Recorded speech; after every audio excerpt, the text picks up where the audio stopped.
it's sort of a roadmap in a way of how you're going to get to an endpoint. That endpoint's continuously moving. So that's really the crux of what is a strategic plan. It's really about making sure you're covering your bases now, and also looking down the road and trying to foresee what's going to come down the pipeline, and making sure you have enough. You're nimble enough to adjust as those changes come down. This process we took was to build on the existing plan that was put in place 3 years ago. There's a lot of great things going on at the organization that we wanted to build upon. So it wasn't necessarily redoing a strategic plan. This is a very successful organization. Some of the things we've really delved deep into is about retail and consumerism, and how that's going to impact this market, how it has and how it's going to even further. Also looking at just competition, and how everyone's trying to vie for that same patient population, and just being able to differentiate yourself from the competitors and provide value. It's quality, it's service, and it's cost. And cost to consumer is price. And also it's how do we partner both in our community with our providers, but also with other organizations like Carolina's HealthCare to be able to better deliver care in our community. We first start out by looking at the external environment, looking at market share. We looked at inpatient, we looked at ED, we looked at AmSurge. Then we also looked at an internal environmental assessment, your quality data, some of the KPI initiatives that are KPI data that we have access to.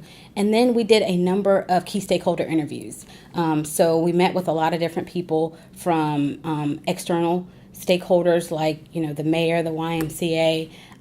We looked at from internal to your senior leadership team to frontline staff. So I feel like we had a breadth of input and engagement from internal and external stakeholders, which is definitely key. There's a steering committee that we used that was a combination of hospital leadership, board leadership, and medical staff leadership.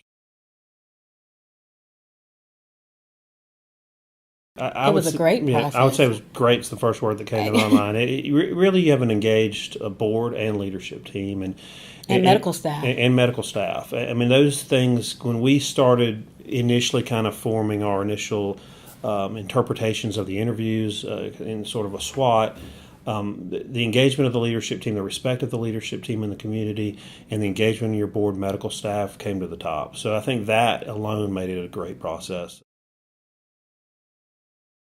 You really have to continuously revisit your plans, revisit your initiatives. Obviously, there are capital decisions that have to be made around facilities that are long-range and long-lasting initiatives. But, anywhere from 2 to 3 years because things are changing so fast.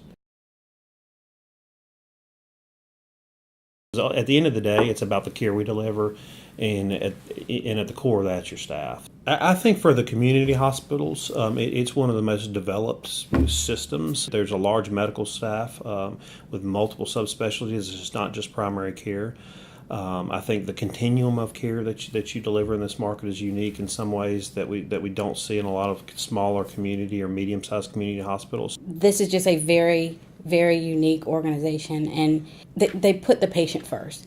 And you can see that, from your frontline staff to, even your board members really focusing on the patient. And when you do that, I don't think you can go wrong.